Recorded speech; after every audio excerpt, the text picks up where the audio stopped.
right, I am back now with Alok and Kruti Kanogia, who are the co-founders of Healthy Gamer, and we have been talking about the importance of relationship. We've been talking about technology. We've been talking about gaming, and today we're going to talk about when is it a problem.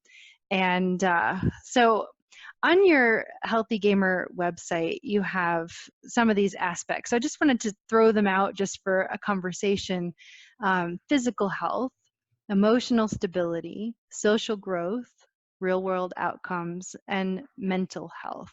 And kind of the question that I've been sitting with is technology the problem or is it a symptom? So oddly enough, I'd say that technology is actually in some ways a solution. Ah, nice. Oh, tell me So more.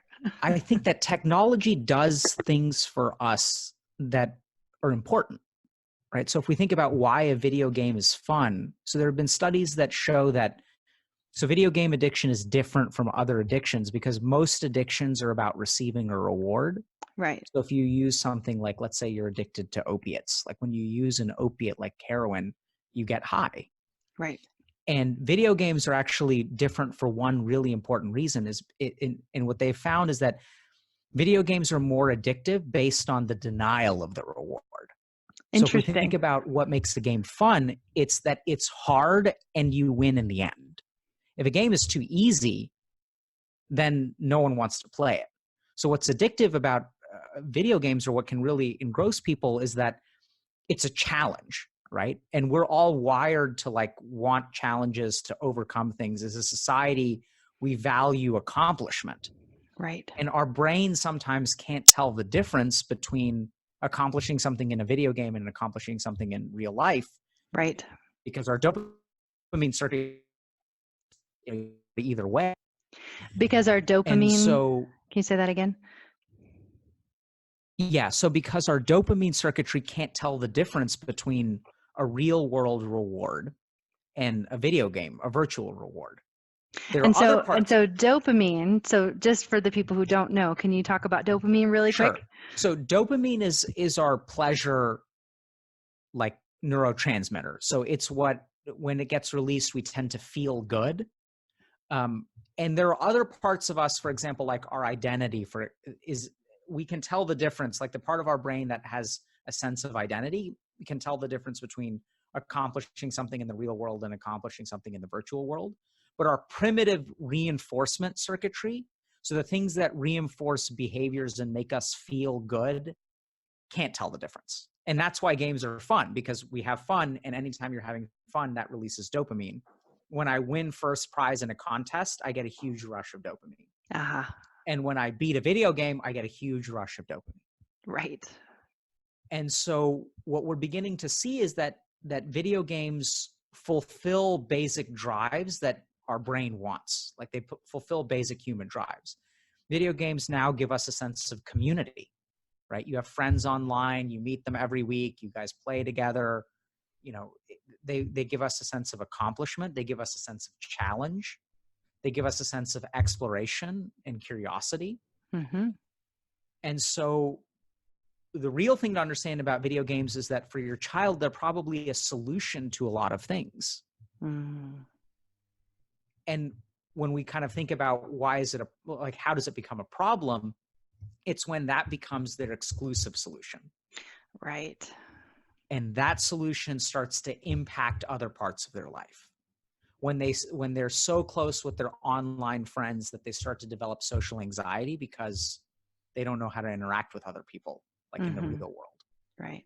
You know, and so those different dimensions that we kind of cover on our website are sort of talking about the different problems that video games can cause. And for me, it's a really simple sort of diagnosis, because if it causes a problem, it is a problem. If you're playing 4 hours a day and your kid is active in athletics, has an active social life, fulfills his responsibilities, and does good in school, I kind of use the masculine pronoun because most of the gamers that I work with are men, like probably 80% of them. But if your child does all of those things and they play video games for, a couple hours a day, I don't know if that's a problem. Now, you could also say that, they're not pursuing other things, like they could be learning how to play an instrument, or they could be spending more time outdoors or whatever. But at the end of the day, if it causes an impact, if their grades suffer, if their job suffers, if they're unable to find a job because they're playing too many video games, if their weight is a problem, or if they have physical health problems, if they're not able to like run a mile or 3 miles or whatever, if it affects them mentally. So if it causes problems in terms of depression or anxiety or social anxiety, we see a lot of that. And so if it causes any of those problems, if it causes problems within your family, then it's a problem. If it impacts your relationships in terms of not being able to have them. So a lot of gamers that I work with, want to be able to find a boyfriend or girlfriend, and they just can't. Like they don't feel comfortable. They feel ashamed. If it impacts relationships with family members, if I can just share an anecdote. So I got Yes, a please. call from someone in Iran, actually, and they were saying, we don't know what to do. Our child plays so much PlayStation. They locked up. So what they decided to start doing is when they go to bed at night, they unplug, they take the power cord out of the back of the PlayStation and they lock it. And one day, the kid's older sister came downstairs in the middle of the night and found him playing at like 4 a.m. And that's when they realized that what the child had learned how to do is pick locks. He would go downstairs at 11 p.m., pick the lock, plug in the PlayStation, play until about 4 or 5, would unplug it, lock it back, and would go to sleep. Wow. Crazy, just so extreme. And it impacts their relationship. So if it's causing problems like that, impacting their sleep, if they're not able to sleep or staying up too late, then I think it's a problem. Mm-hmm. And so I got to ask, what happened with that family? Unfortunately, I don't know. I wish I could say that there was a happy ending, but so the family reached out to me and said, "Can you help?" And I said, "Sure. I'm happy to talk to him. So just give him my information." And then he sort of didn't follow up, or they couldn't convince him. And then I circled back with them and I said, "Hey, so I do things that are kind of gamer friendly. So I run support groups on something called Discord, which is like a gamer chat kind of program." Yes. And so I said, "Hey, I run groups on Discord. Maybe he'll be more amenable to that." And I'm going to actually circle back with them one more time and sort of tell him, because I think he's hesitant to engage. And then I'll tell them, "Hey, I started streaming on Twitch, where I'll kind of just answer questions. Gamers will come on stream and they'll just ask whatever. And then, because then he can completely passively, he doesn't have to admit he has a problem, doesn't have to engage. He can just watch, and hopefully he'll get helped that way." Yeah. Yeah. Wow. And there's lots of ways, but I also hear you're, really encouraging him to get the help. Yeah. I mean, I think I'm trying to meet him where he is. Yeah. Right. Yeah. And so what would you say to the parents if parents have a child who's doing things like that, who's getting up in the middle of the night and not sleeping, and where do you begin? That's a great question. So, I mean, I think that's where we really think a little bit about professional help. Like, I think someone needs to talk to that kid who understands him and can really, dig into why he's doing that. What does that child think is going to happen over the next 5 years? Where does he see himself? And chances are that that kid is terrified, because that kid is smart enough to know. So I think he was like a high schooler. So I think he knows that his grades aren't good and that things aren't going to go well, but there's so much shame. And the really kind of bizarre thing is that sometimes it can be really hard as a parent, because your child wants your respect. And so the things that are the most shaming to them, they will fight tooth and nail to let you see. Like they just don't want you to see it.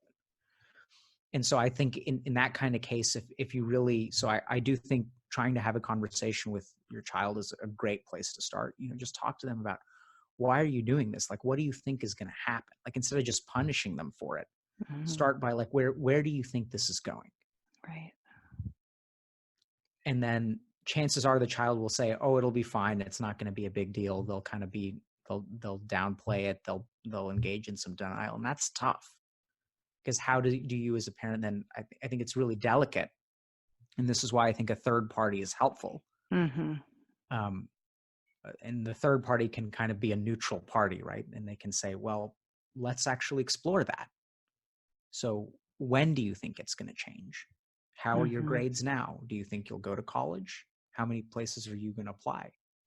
And instead of being judgmental, play the tape through to the end.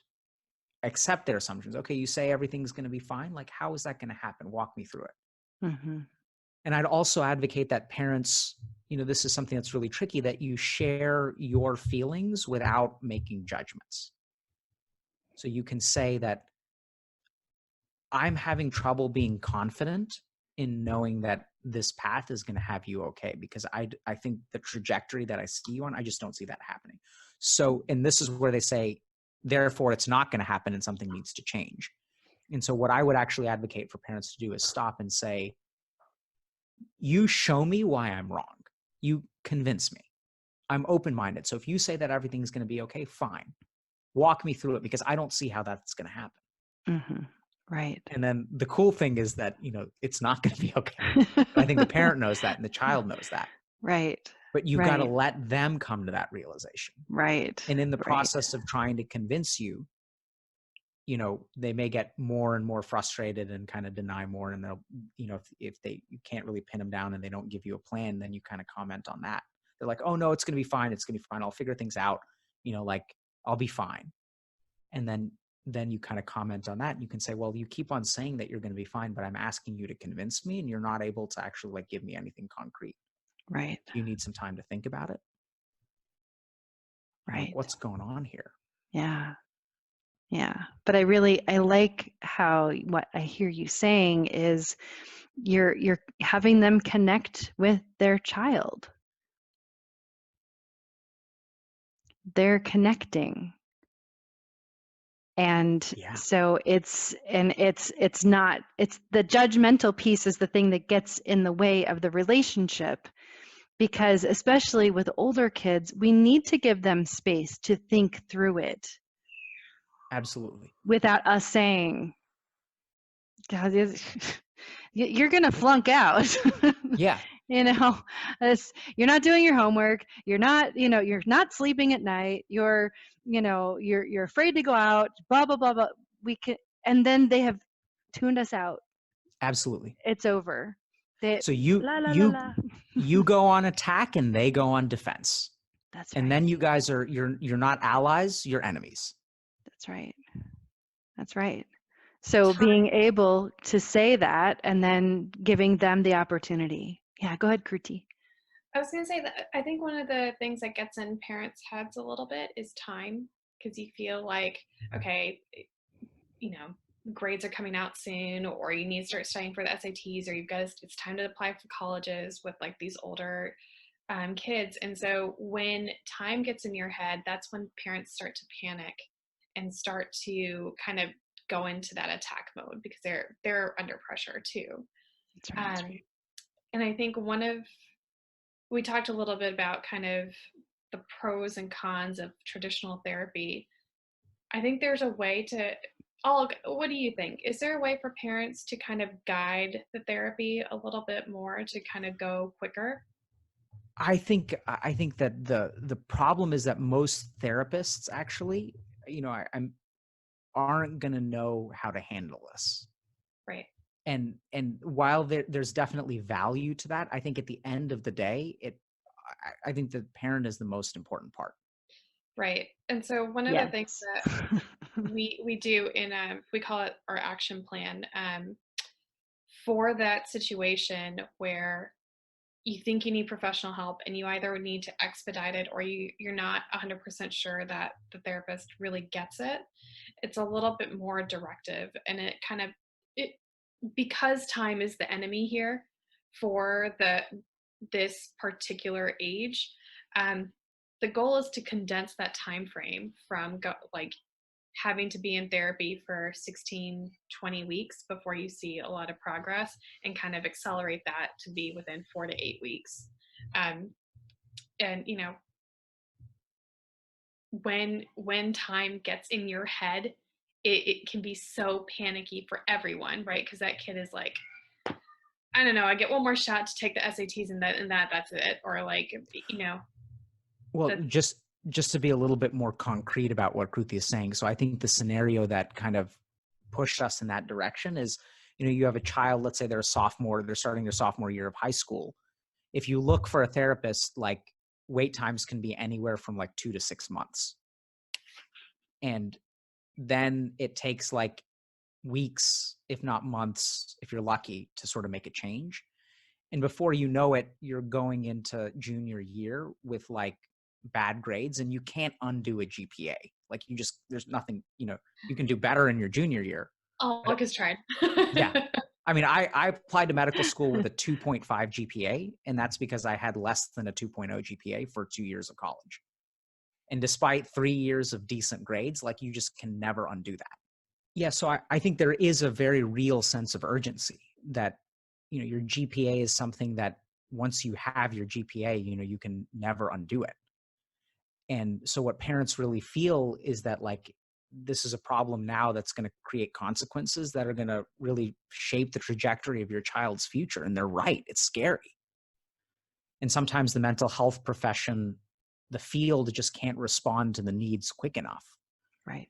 And so that's what really drove us to kind of, you were kind of asking, what would you tell the parents to do or say? And that's really what we try to do. We try to educate parents and really like specifically like literally sample dialogues that carry some of the essence of trying to build a therapeutic alliance, of trying to form a connection.